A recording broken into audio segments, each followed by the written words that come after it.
Every day, freight and passenger trains traverse the rugged Sierra, a mountain range that divides the fertile valleys of California from the western deserts of Nevada. You're looking at the top of that Trans-Sierra route, Donner Pass.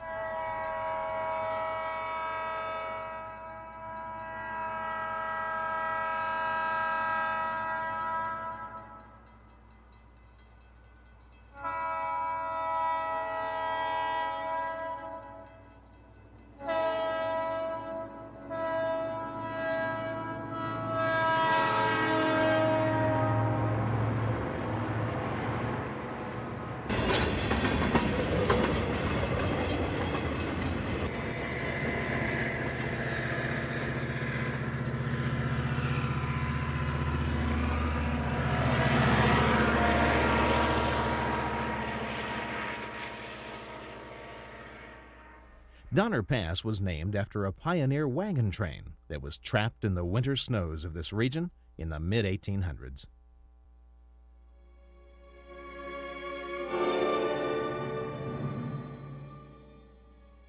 When the West was still a territory, there were no highways, no roads, only animal trails.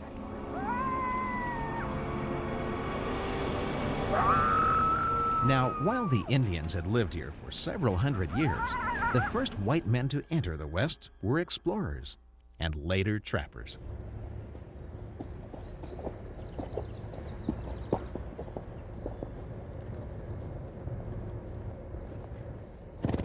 They came to harvest beaver pelts, which were plentiful along the banks of the Humboldt River.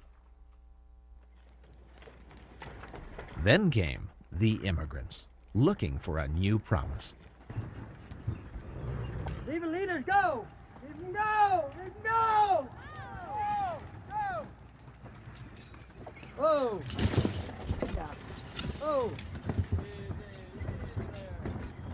Whoa, easy! In covered wagons, they crossed the plains and ascended the mountains that led to Oregon and California. Whoa! Whoa! Wagon trains, as they were called, were somewhat adequate for moving families to the New West. But conditions along the tortuous route were often harsh and life-threatening.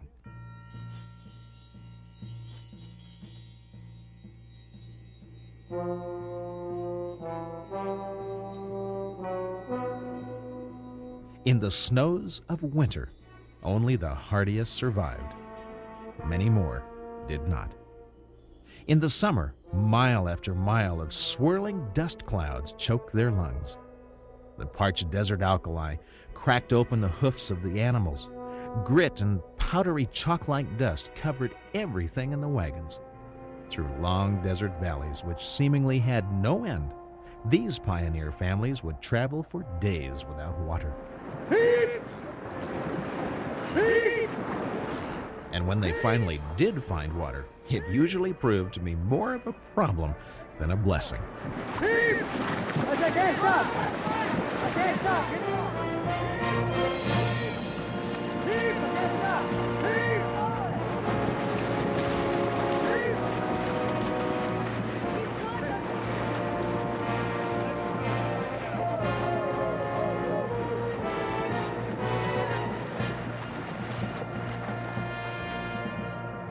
Wagon trains had their place, but what the West really needed was a more dependable mode of transportation, a railroad, something to connect east with west. The Indians called these giant engines iron horses, and soon they were crossing America on the Transcontinental Railroad.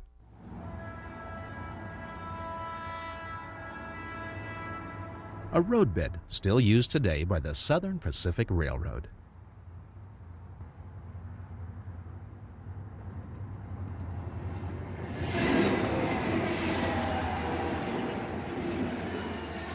Now, there were other railroads in the West, some quite famous. This as an example. The Virginia and Truckee, crossing the Truckee River on a bright, sunny morning.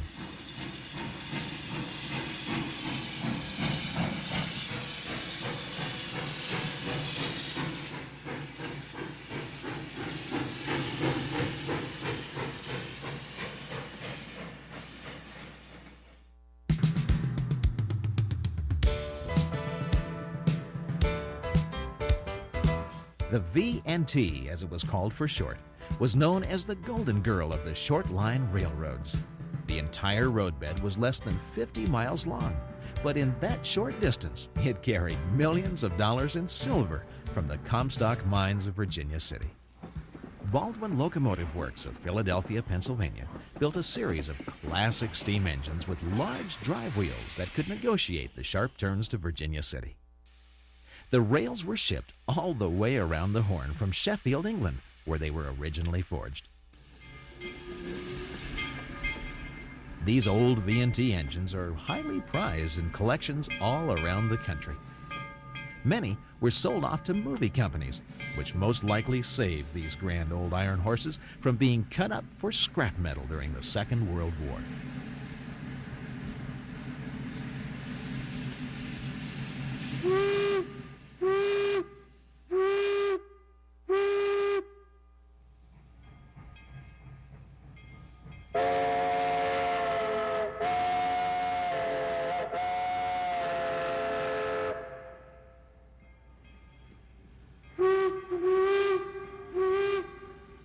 Today, perhaps the best collection of V&T engines can be viewed in Carson City, Nevada, at the Permanent Rail Museum south of town.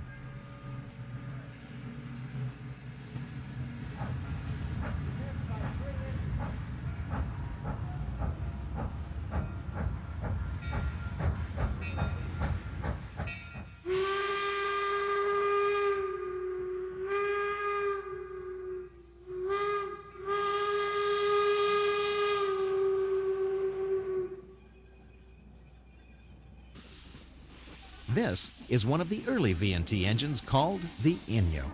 Like all the other engines at this museum, it's been meticulously restored to its original gleaming perfection.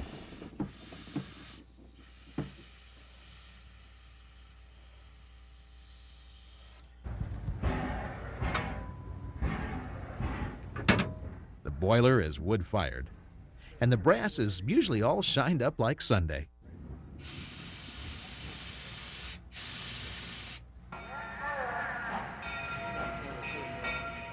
On select weekends, they open the doors, fire up the boilers, and roll out the engines.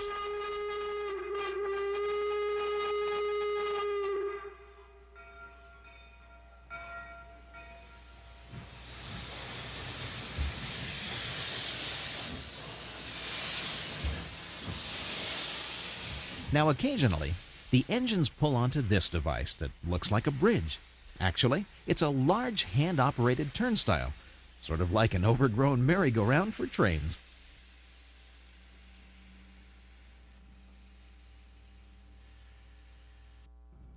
They use it to rotate the engines off of one track and onto a new track in a short distance, so the train can move in a new direction.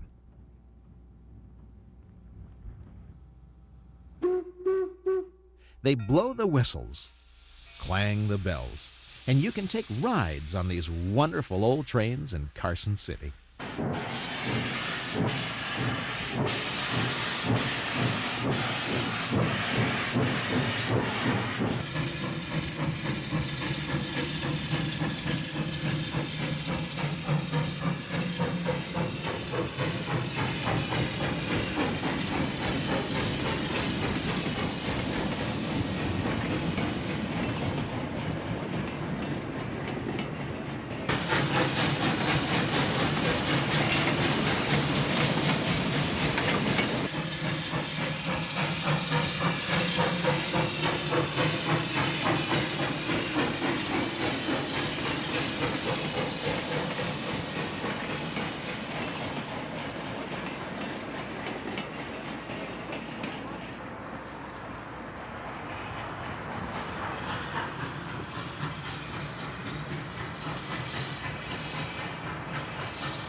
Nevada had a few other railroads, but they're all long since faded into the history books.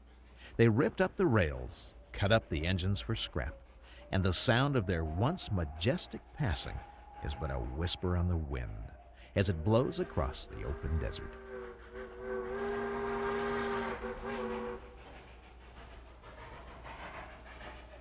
However, something went wrong, wonderfully wrong. You see, there was one Western railroad that miraculously survived. And what a railroad! You are about to discover what experts say is the most complete working example of an early steam railroad anywhere in the United States.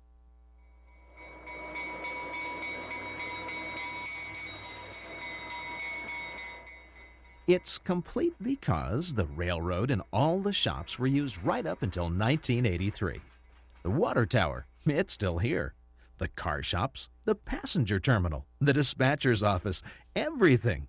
This wonderful old steam railroad is so complete, it's like a ghost from the past resurrected. Officially, it's called the Nevada Northern Railway. But for those who know her best, she's affectionately called the Ghost Train.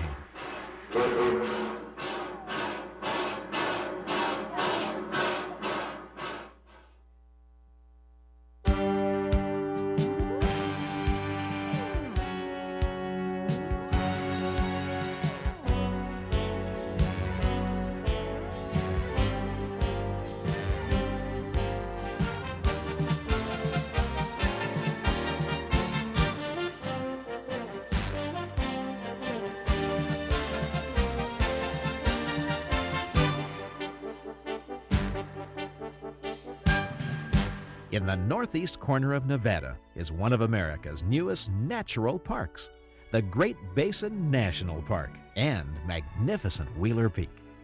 Inside the park is Lehman Caves, where over the centuries, water, rich in soluble limestone, has deposited fabulous formations from the ceilings and onto the floor of the caves.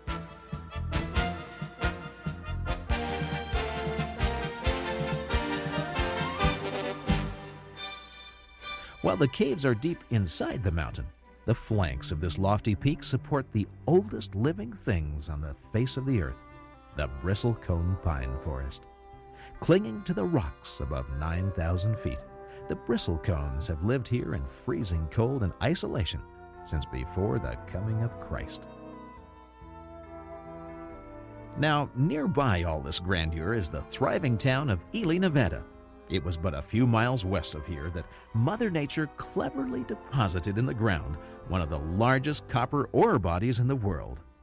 To mine that ore and to provide transportation for passengers and freight, Mark Requa built the Nevada Northern Railroad in 1905. When completed in September of the following year, the last spike to be driven was of solid copper.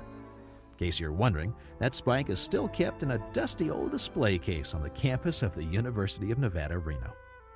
Now, like all of Nevada's other steam-powered railroads, the Nevada Northern was built primarily for mining, hauling the copper ore from the pit at Copper Flat to the smelter at McGill, which was 27 miles away. In all, there were 165 miles of rail laid, so the Nevada Northern could connect to the Union Pacific line at Cobre. They needed a fast engine that could go the distance in short order, hauling passengers and freight. So, from Baldwin Locomotive Works came number 40. She was a 4060 engine, weighing in at a petite 75 tons. Can you believe? This engine was actually built for speed. Her main drive wheels were 68 inches high, and rumors have it, she could fly like the wind.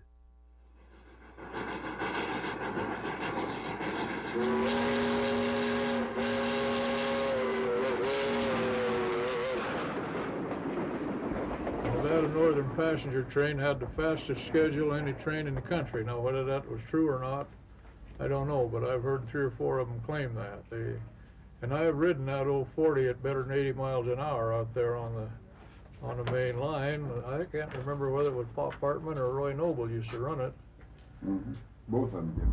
But One of those engineers told me they clocked that at 96 miles an hour one time across Dolly Borden. because, like I say, We gathered together a group of retired Nevada Northern Railroad men who shared their experiences.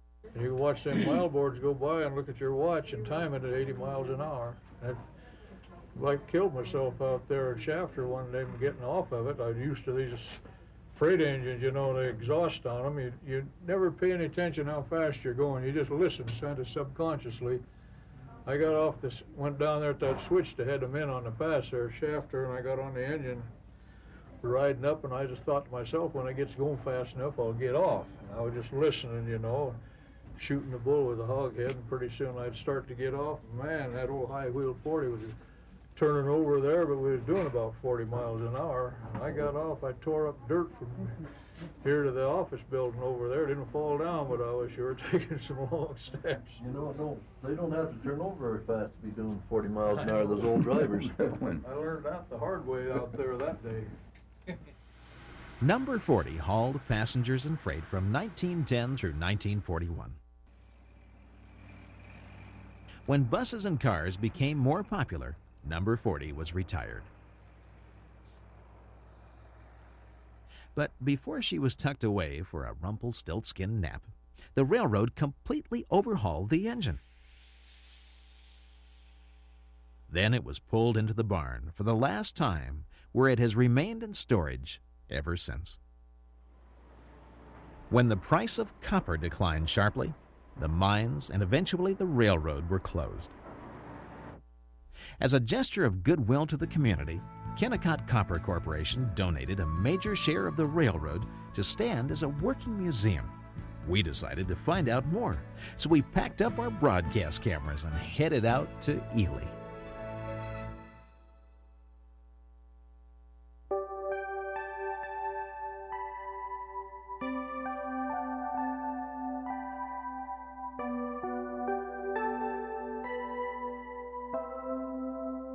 We got to the yard early on a spring morning before sunrise.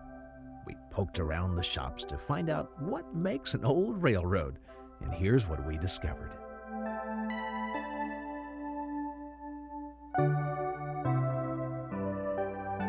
This small car was used by the weighmaster to check the accuracy of the railroad scales.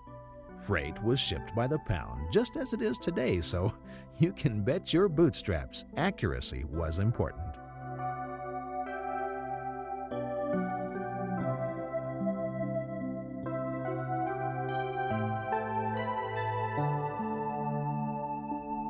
Inside the old shops, everything was just as it had been the day the railroad closed.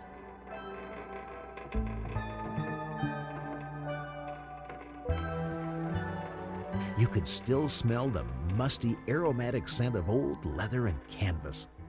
With the sunlight streaming through the panes of glass, it cast an eerie light into the early mist of morning. The stately passenger cars gave off an occasional cracking noise as the wooden coaches expanded in the warmth of the sunlight. There were smoking cars for the gentlemen and non-smoking cars for the ladies, thank you. Such was life back in 1910. The smoking cars had brass match strikers on the wall, leather seats so the ashes wouldn't catch fire, and brass spittoons on the floor for the tobacco juice. Overhead, chandeliers made of Czechoslovakian stained glass hung from empire ceilings.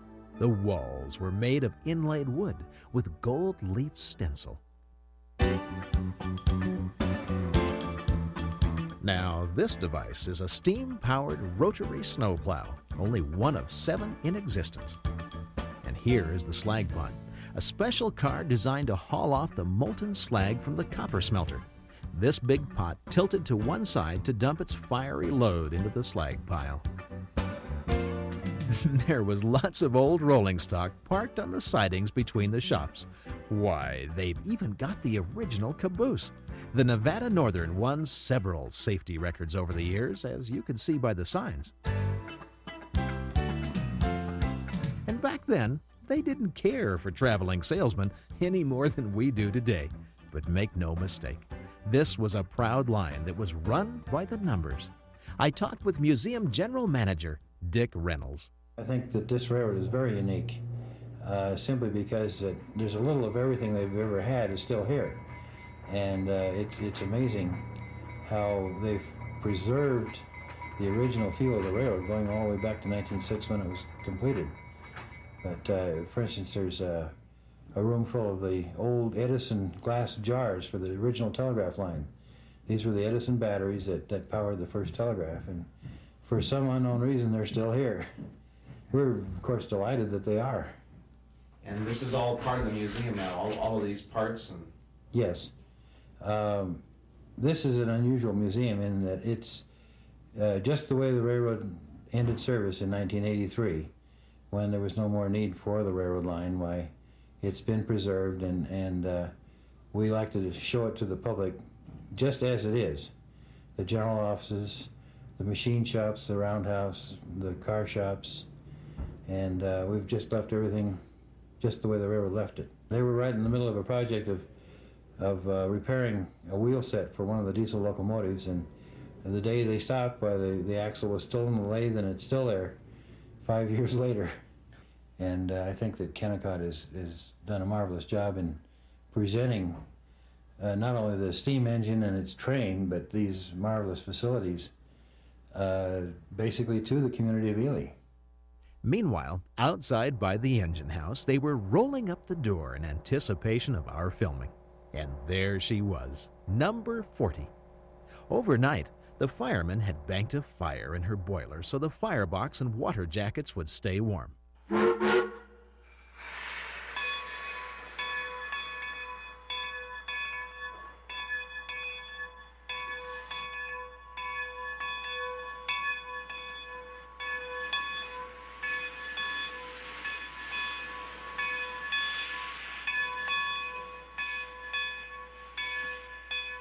There was just enough pressure in the boiler to bring her out the door.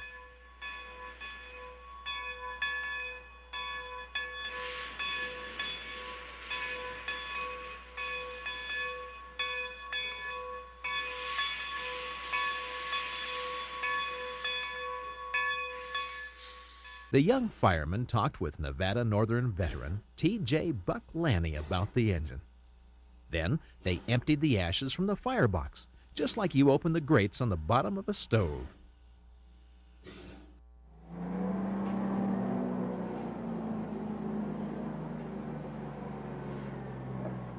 Meanwhile, a front-end loader started putting coal into the tender. It wasn't as quaint as the old coal chute, but at least it worked. Of course, it was pretty plain to see old Buck wasn't real sure about that big Michigan loader so close to his 78-year-old steam engine. Front-end loaders. Shoot, this ain't no way to run a railroad.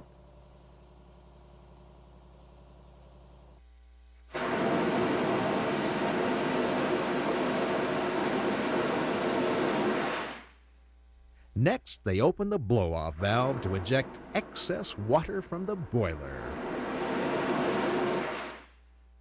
Enough museum, said I. Let's do some serious railroading.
They went by the coal chute and brought the engine to a stop. Then, with 3 sharp reports on the whistle, the train came out of the hole as the engineer cleared the stacks.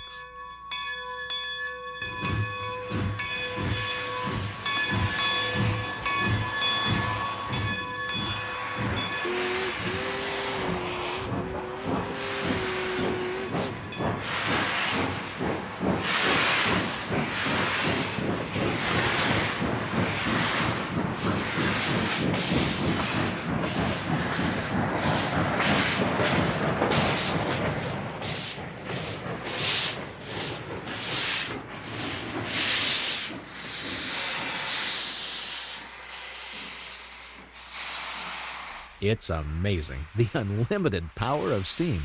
Imagine moving a 75-ton engine plus the tender from a dead stop up to 15 miles per hour in just a few seconds. They took the engine back inside the car shop, there to hook up to the passenger cars. I'll never forget that wonderful sound the engine made inside the shop.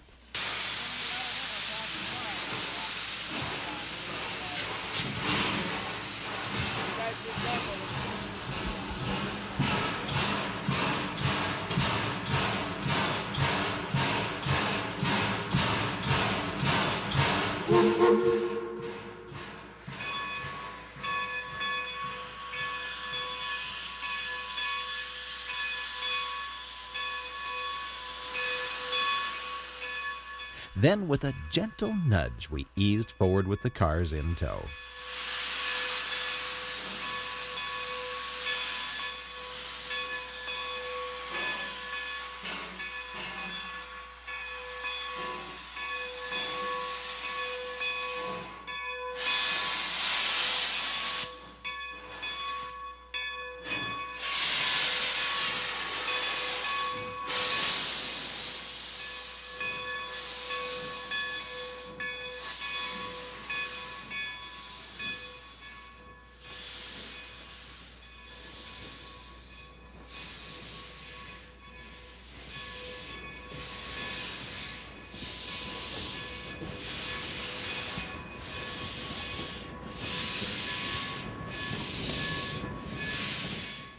We attached one of our miniature Skyfire CCD cameras to the side rod of the engine. The side rod is the long rectangular steel beam that attaches the main drive wheel to the other drive wheels. As we move, notice how the right side of the screen appears motionless. That's the side rod onto which the camera is attached. But on the left side, look how the ground goes up and down like we're riding in a seasick boat. That's because the side rod moves up and down and forward and back as it turns the drive wheels. We cruised on out of the yard toward the main line to make a run up the mountain. But first, we had to get the train turned around and onto the main track. Now, if you have a turnstile similar to what we showed you in front of the V&T Museum earlier in the program, you can turn a very large locomotive around in a very short distance. But if you don't, it takes a whole lot of real estate to get a baby like this headed in the right direction.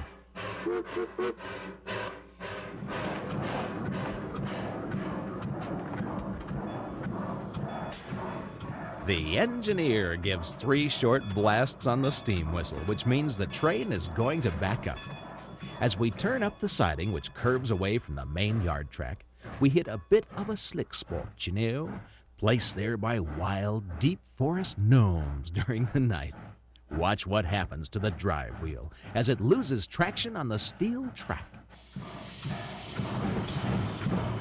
This loss of traction is especially hard on the locomotive's tires, which can separate from the wheel under too much friction heat. Did I say tires? That's right, but not the Goodyear kind. These big drive wheels have tires, which are steel rings sweated onto the main drive wheel. They're more than 1 inch thick and must be replaced periodically in the shops.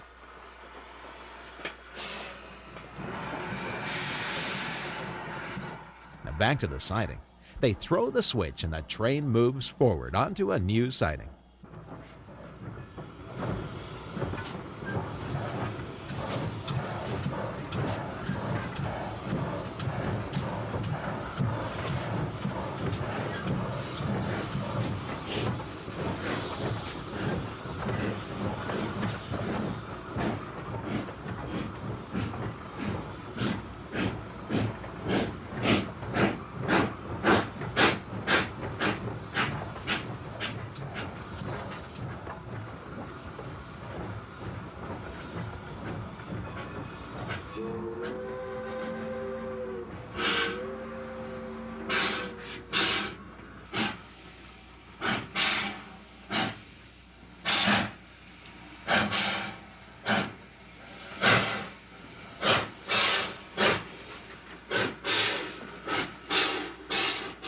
They throw yet another switch, and the train begins to back up onto the old siding.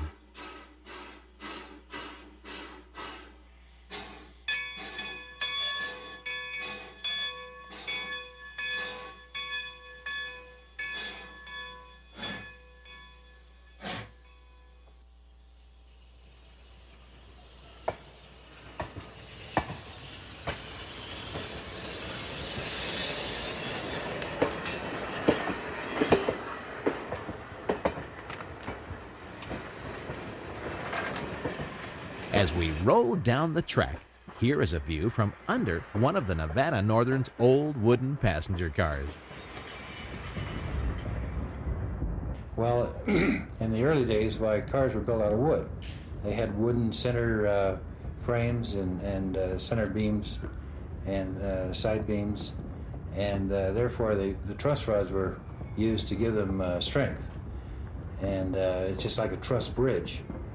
And of course this gave rise to the old, you heard the expression, riding the rods. In the early days, why people that didn't want to pay a ticket to ride the passenger train, why they could climb under a freight car and climb onto these rods and be about a foot above the tracks. Wasn't that dangerous? But, well, I think it was, but it was a means of transportation for a lot of people, particularly during the Depression.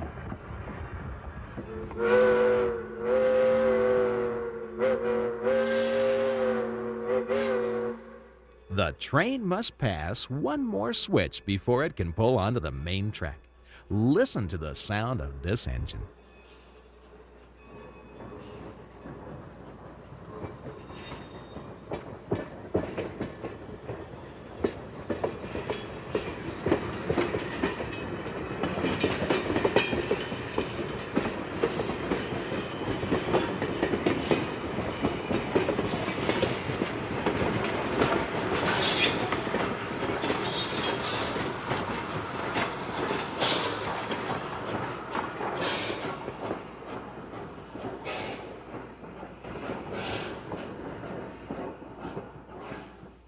We mounted our portable cameras all over the engine to give you an unusually close, first-hand look at what it's like to go down the track on a steam locomotive.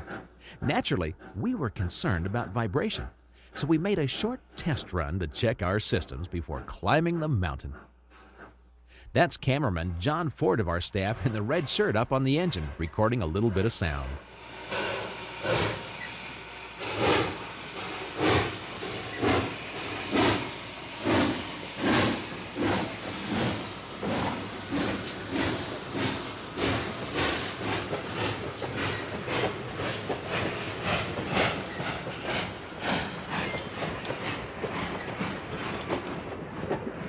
And here's our test run, the way it came down from all camera angles in full stereo sound.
Looked pretty good from where I was shooting.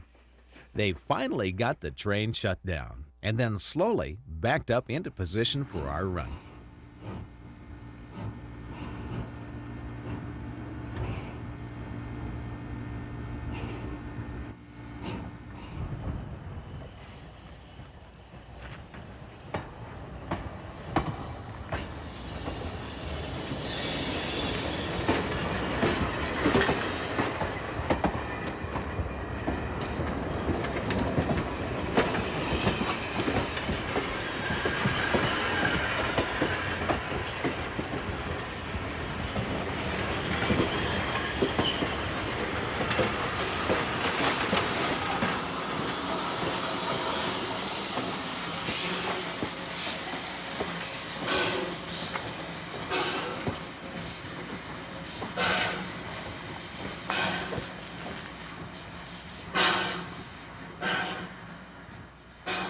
The engineer, Earl Newb, dropped the Johnson bar forward, cracked the throttle, and those big steam pistons on old number 40 came to life.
Anticipation was running pretty high in the crew.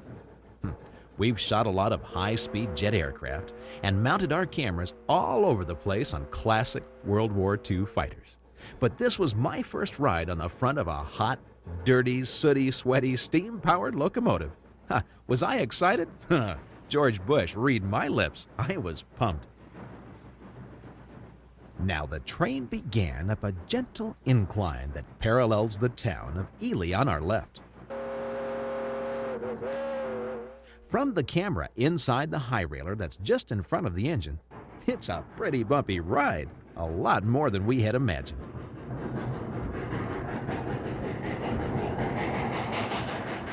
But even with all the vibration, it still provides a marvelous view of the engine.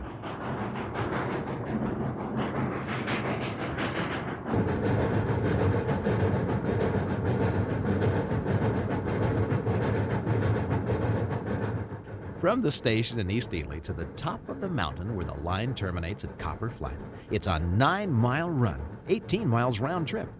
The train goes through one tunnel, passes between steep rock canyons, goes by 2 ghost towns, through the Kennecott mining town of Ruth, passes huge copper ore dumps, climbs a steep grade, and arrives on top at Copper Flat.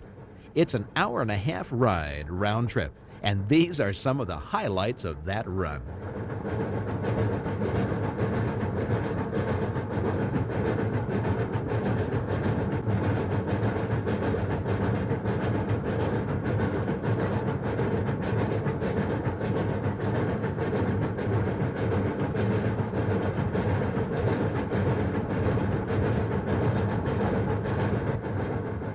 Now, while these pictures from our train-mounted cameras look calm, it's still quite a ride up in front on the engine. There's a considerable degree of motion that pitches you from side to side, but the power-stroking sound of the engine and the rhythm of the pilot wheels clicking on the rails provides an exhilarating sensation of sound.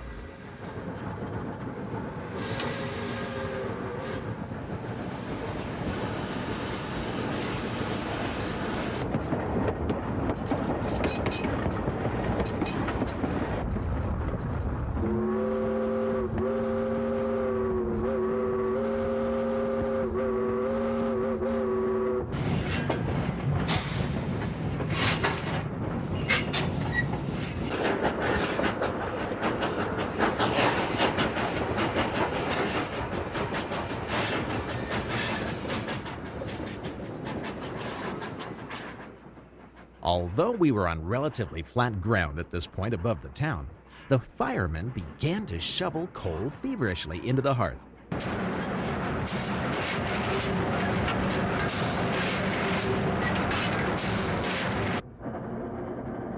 I had a feeling he knew something was coming that we didn't know about.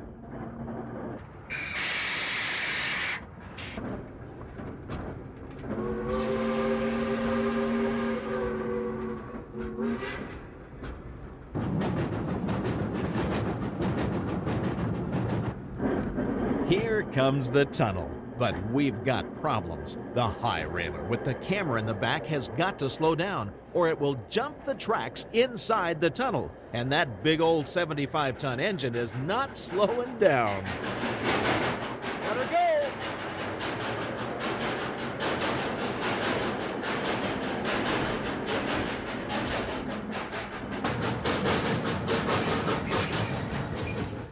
Well, I decided to give the driver of that high railer a little bit of encouragement to get the heck out of the tunnel before we all became hood ornaments on the front of that big old Baldwin locomotive.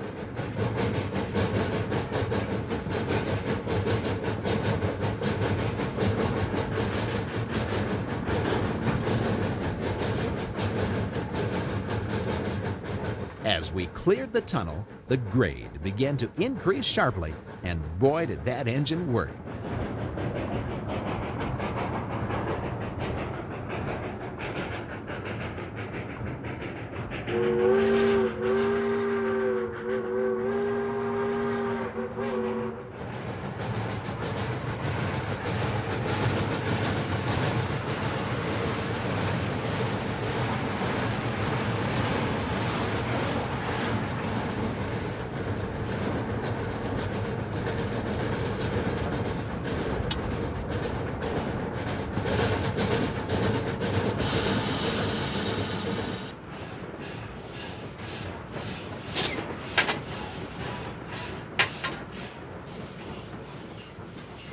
I cannot possibly impress you with how incredibly hot that fire is when the fireman opens the doors.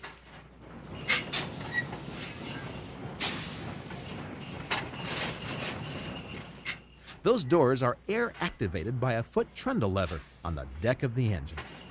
Every time the fireman stokes the fire, that black smoke comes up boiling out of the stack.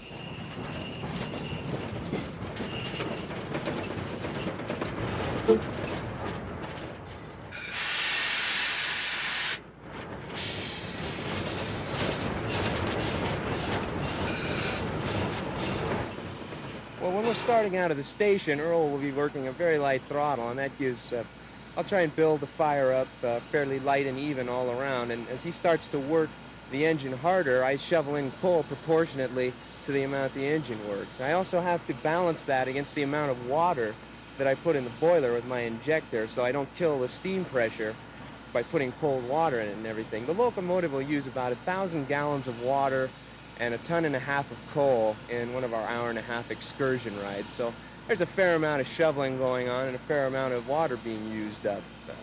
As we're going up that steep hill there, it's almost a fairly steady, constant shoveling of coal because the engine is working every ounce of tractive effort. It's being worked extremely hard, and so the fireman has to keep right on top of what the engineer and power demands of the locomotive are. In the flats, it's more relaxed. I have a chance to watch the scenery go by and everything. I do my hardest work going up the hill, and then on the way down, it's just very relaxing. You don't have to put any coal in because the locomotive is just drifting.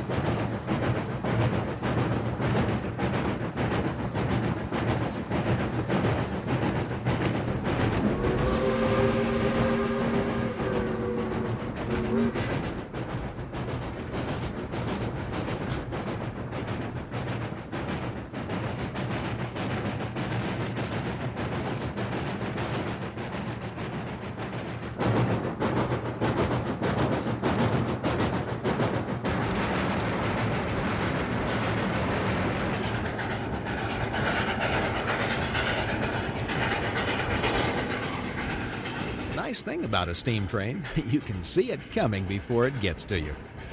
We were really starting to climb as that black smoke rolls out in a funnel-shaped cloud behind the engine.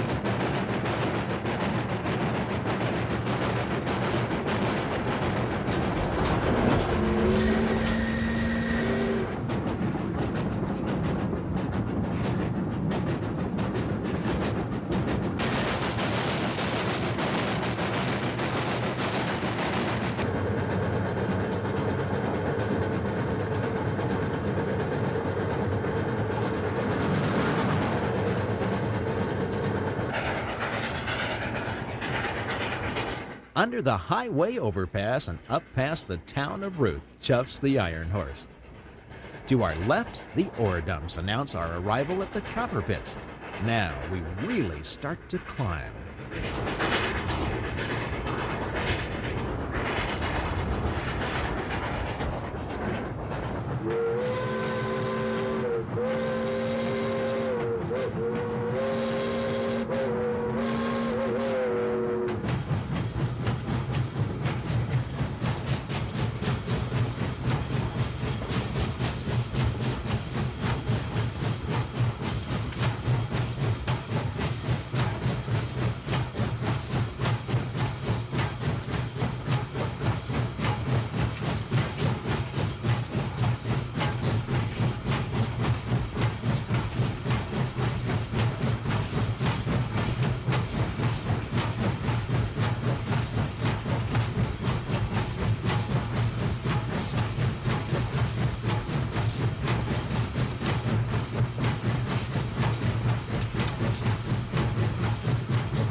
We're near the top and Copper Flat is in sight.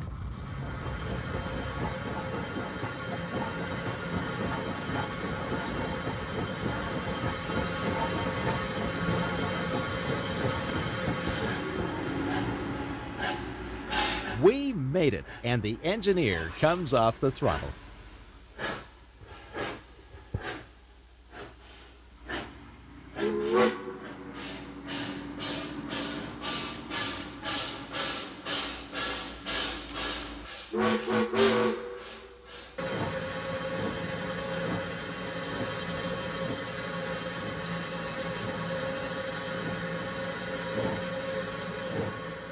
The train now backs up onto a siding in preparation for the return trip downhill.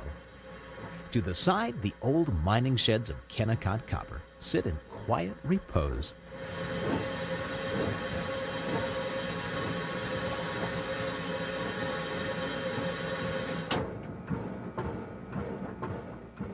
I thought I'd get a side view of the train, so I jumped off, but I got a little bit more than I bargained for.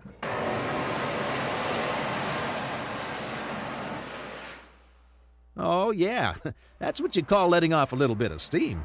I quickly moved the camera out of harm's way, wiped off the lens as the engineer continued to vent excess water.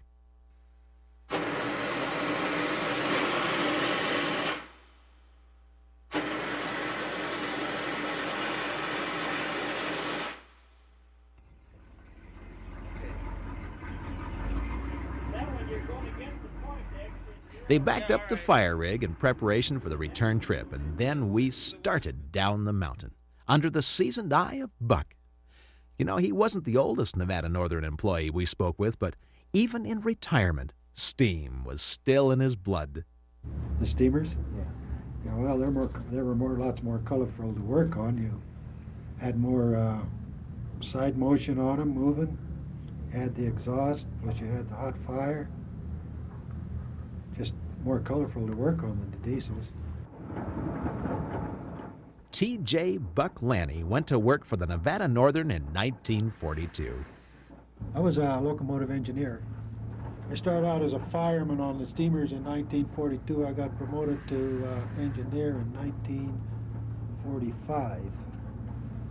I worked up until the time of my retirement, until the time they shut down, which was in 78, Jim? Yeah. It was in 78. First, when you first started out a fireman, you had to get the basics of firing the engine, and along with that, you eventually picked up the mechanics of the engine.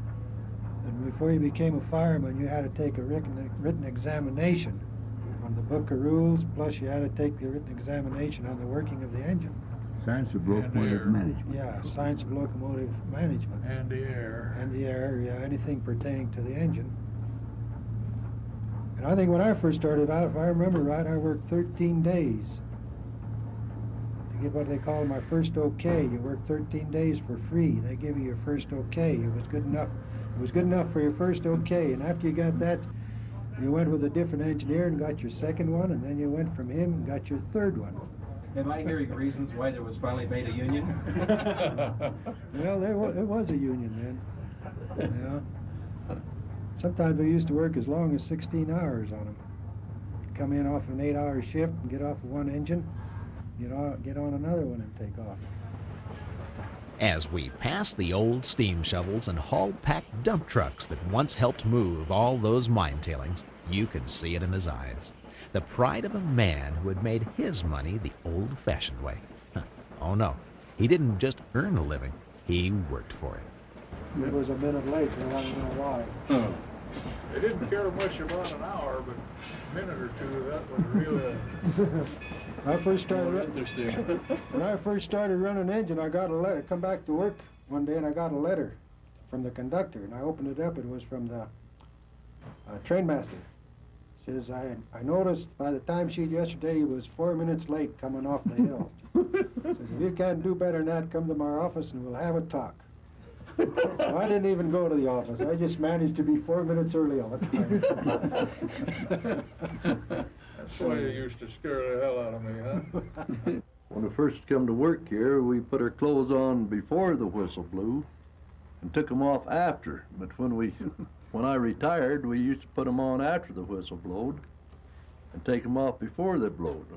Is that progress? Coffee breaks. You meant to keep your job.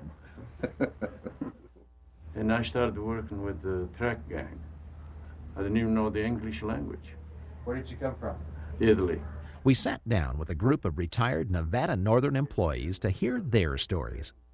John, who was 83 when this interview was made, came to Ely in 1922 when he was just 17 years old. Do you remember how much you made back then? Oh, first when I started? When I started with $2.80 a day, 9 hours work, no coffee break, nothing. That's the change been made. What was it like in the wintertime when it was cold? Cold. Sometimes the snow was level with the decks of the cars. I remember over across the valley there, if there was a couple of miles, when you'd start down through there, you'd push snow ahead of the engine in a ditch. The track it normally is up on a raise. It was down in a ditch in the snow, and you'd come out of the other end there pushing 100-yard wad of snow ahead of the engine down the track. Sometimes the snow, you hit a snow drift, go clear up, cover the headlight with snow, back in through the cab. Coming in there, the fireman get out and put in a fire because he wouldn't be able to see as soon as he got in the snow. The cold snow blowing, getting in on that hot boiler just make a cloud of steam that you couldn't see across the cab in. And you just sit and hope, but waiting, it didn't go on the ground. That is, the wheels come off the track. You wouldn't know it till you got out the other side and hit a switch and it'd derail everything, which happened once in a while. Did that happen in the snow quite a bit? Well, sometimes I've seen it raise the engine right up off the track, a snowpack in underneath them, and raise them right up off the rails so they wouldn't go. That happened with the diesels more than the steam engines. Well, I started on the railroad in May the 17th, 1939 in the section labor. And within a year I had a chance to go to work in the roundhouse as a machinist helper, boilermaker helper, blacksmith helper, and after that I asked for a chance to go firing. Jack Marsh worked for the Nevada Northern 46 years. And I went dispatching for 5 years, and I was promoted to trainmaster in 1963. And I tell you fellows, that is the toughest job you'll ever have, to be a trainmaster. Especially when you've got a bunch of buddies like here that you've got to chew out every time you turn around. But heck with this, they knew their jobs as well as I did. We pulled his teeth, though. Better. But I got along absolutely great. They're the greatest bunch of friends I've ever had in my life. And I retired with 10 days back in 46 years, and I do it all over again.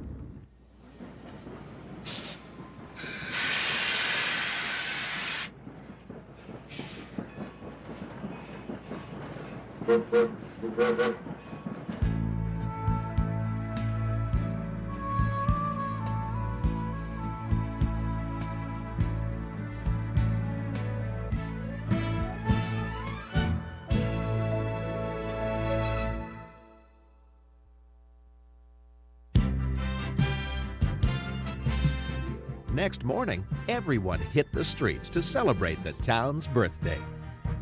2 static parked engines along Main Street were all decked out in red, white, and blue bunting. At the station, activity was brisk as both residents and non-residents alike lined up to purchase their tickets for a ride on the ghost train. Number 40 was already fired up and waiting to hook onto the passenger cars to make the day's run. I took this opportunity to speak with the engineer, Earl Newb, about what actually makes the engine run. This is the cylinders right here. This is what develops the power in the engine. The steam goes in through the valve here, there's a valve that's located in here which moves back and forth and directs the steam from one side to the piston to the other and pushes the piston back and forth. And that is then connected through the crosshead here to the main rod, in which is then motion is transferred to the crank pins on the wheels.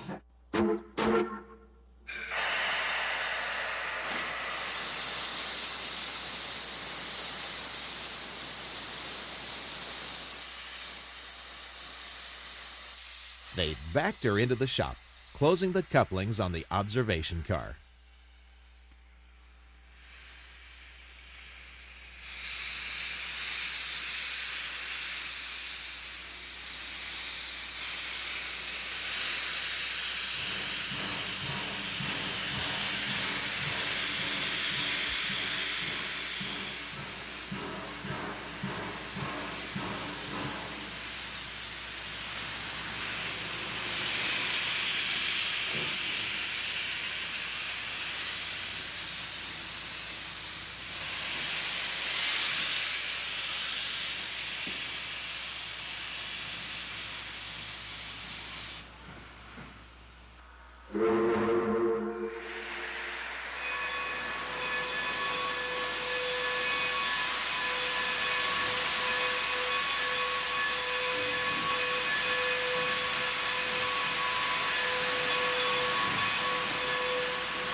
And then out she came for the whole world to see.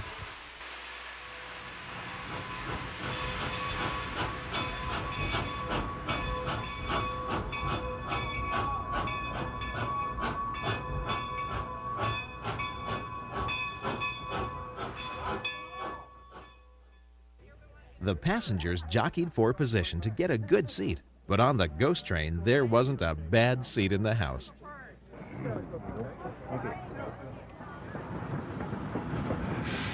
Then, with the Johnson bar forward and the throttle cracked, it was off to Copper Flat.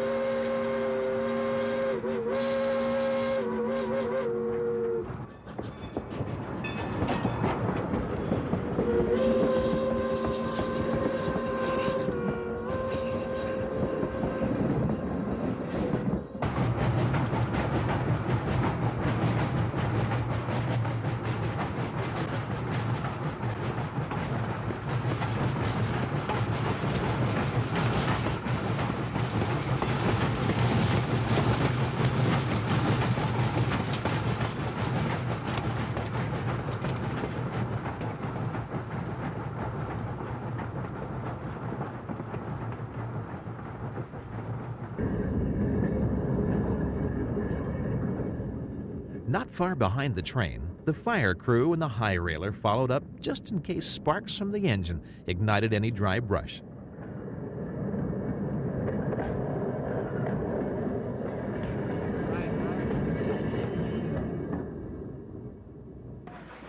Back on the open excursion car, we asked some of the passengers for their reaction. Number 40 used to wake me up when I lived next to the tracks in Ely. Knew when to go to school. Didn't need an alarm clock. We went up to the depot at 7, I think 10 to 7, came back 10 after 7. Only thing I know is my mother came here, and I think something like 1907, and she came to town on the train. It was put to bed. It was in mothballs, and then it was revived. So it's a ghost. It's a ghost come back. It's I think it's one of a kind. It's like it's like a big train set museum, just put away, and then they're coming out and taking it out again. It's a lot of fun, and it's really a pretty scenic route up here.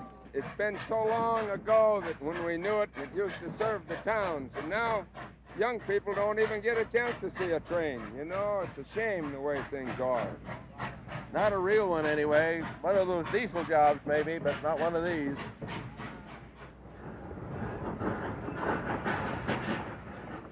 The sleepy town of Ely slipped by in the background as the ghost train made her way up the mountain.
It was coming to be quite late in the afternoon as the train climbed up through Robinson Canyon for the last run of the day.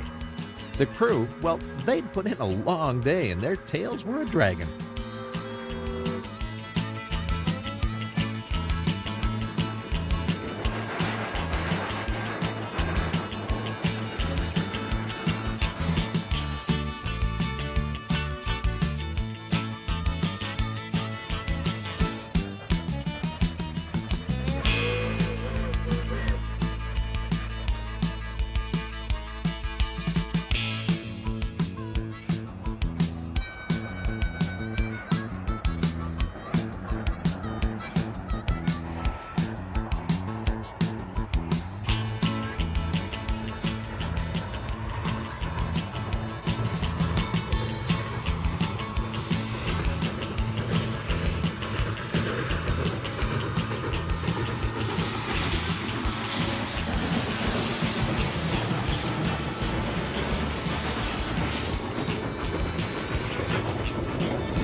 We highballed up through the small town of Ruth and onto the steep grade. Listen to the sound of the engine echoing off the massive tailings pile.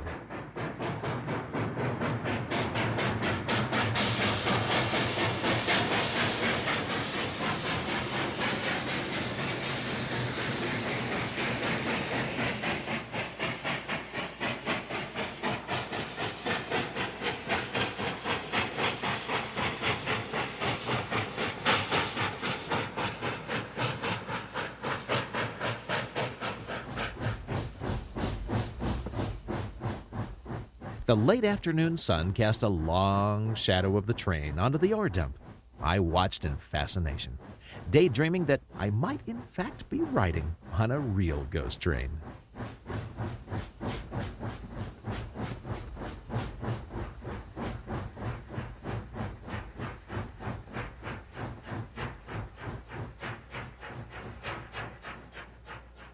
As the last rays of sun lighted up the sky, the ghost train pulled into Copper Flat.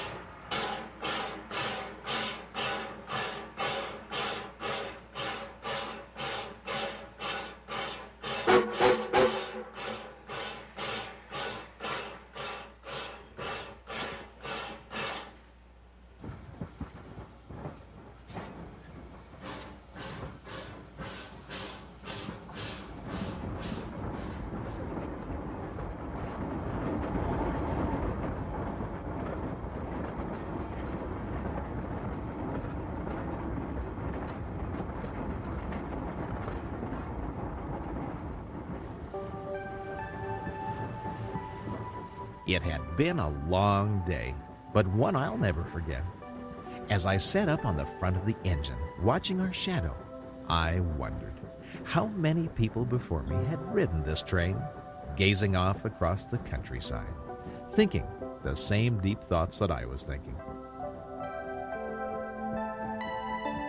From my point of view, the steam engine had a life of its own. You could tell when they were working. You could work by sound with them when you were switching. You didn't have to look at them. You could hear the exhaust when you were switching cars, like in the dark when you couldn't see anything. All you do is listen. You could tell from the time you started to move. You count the exhaust, how fast they were turning. You would know within a fraction of a mile an hour how far you could kick a car and the speed that sounded like they were going. And when they got the diesels, they sound the same. It didn't make any difference whether they were working or standing still, or they had a terrible time switching with those because in the dark, you'd hear them wind up and you didn't even know whether they were moving or not. You'd try to kick a car and you'd guess, and it either wouldn't come down to you or else it'd go by so fast you couldn't get on it to stop. I never did like the diesel. They were nothing to me but a glorified street car. Steam engine was hot, cold, noisy, dirty, but there was, what you can say, they were more romantic to work about, I thought.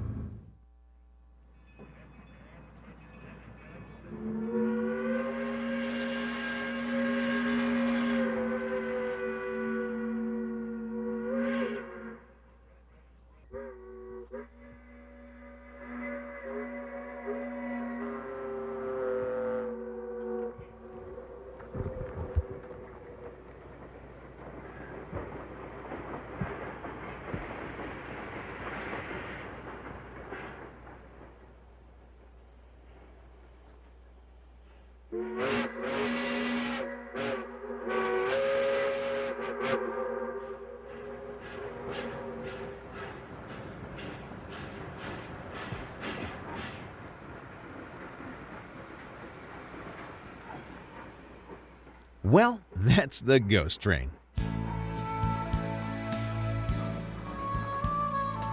If you'd like to reserve tickets or volunteer your services to help the ghost train, you may call the museum directly by dialing area code 702-289-2085. The Railroad Museum is a non-profit organization, and I can assure you that any donation, regardless of size, will not only be greatly appreciated, but you can be assured that your donation will go directly toward the restoration and continuing operation of this magnificent, authentic Western railroad. Please send your contributions to Ghost Train, Post Office Box 40, Ely, Nevada 89315. Now, for more information and free color brochures on other exciting Nevada attractions, you may call the Nevada Commission on Tourism toll-free at 1-800-NEVADA-8. I'm Jim Mitchell. Thank you for watching.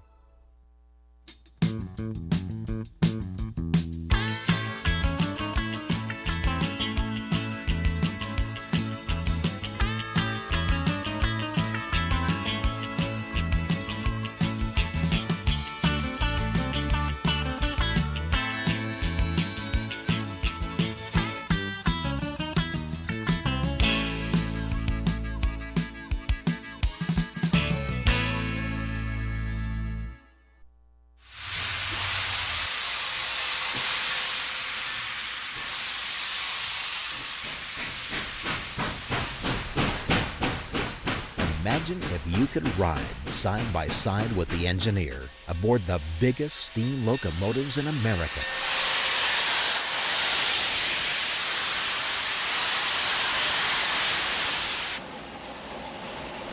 That's exactly what you'll do when you order Skyfire's award-winning story, Giants on the Rails. 15 of the biggest steam locomotives perform like you've never imagined. Just listen to the sound of these mighty engines.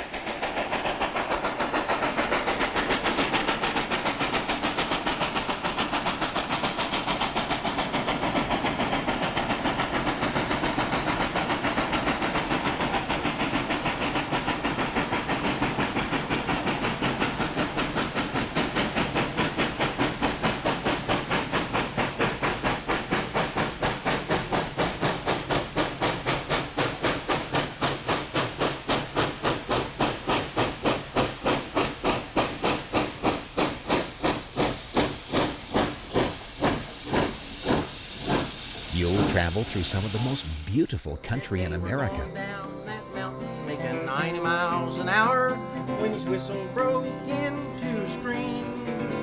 Steve was found in the wreck with his hand on the throttle and scalded to death by the steam. Thank you, Gary.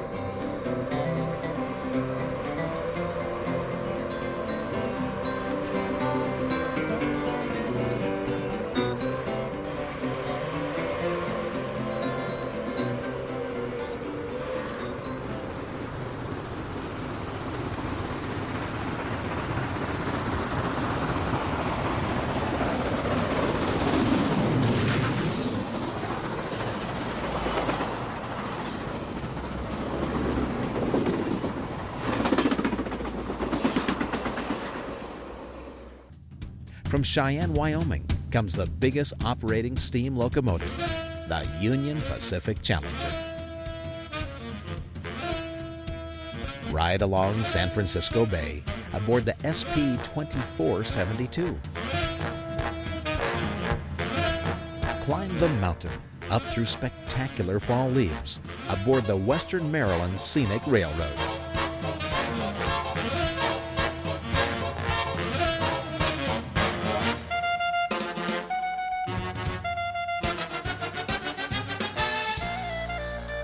Even ride on Canada's famous Coast Mountaineer as it climbs through the snows to Whistler Ski Resort. See the world-famous V&T engines in historic Carson City. Ride the ghost train of Nevada and get on board the 2765 Nickel Plate Road as it climbs the New River Gorge.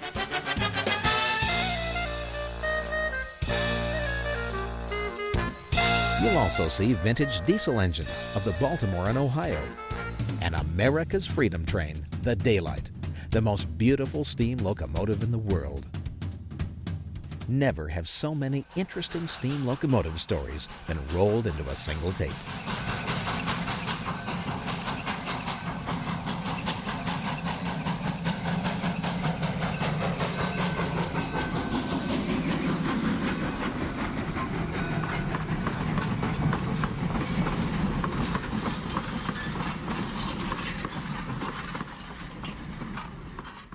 Everybody likes trains, and Giants on the Rails tells a fascinating tale of American history.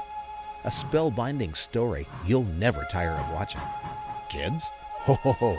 They love the big engine sounds and all the clouds of steam. You will too. So give yourself a treat. Giants on the Rails, a classic story for the whole family. Available right now from Skyfire, America's video storyteller.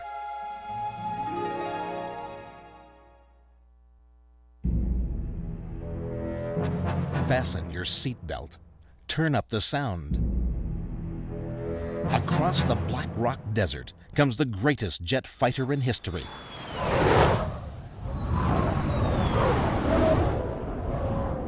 Phantom, the story of a legendary aircraft.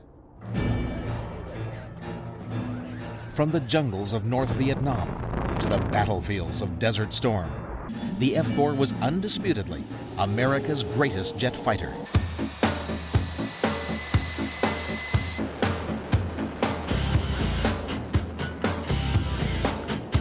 Now you'll see this amazing aircraft perform like never before.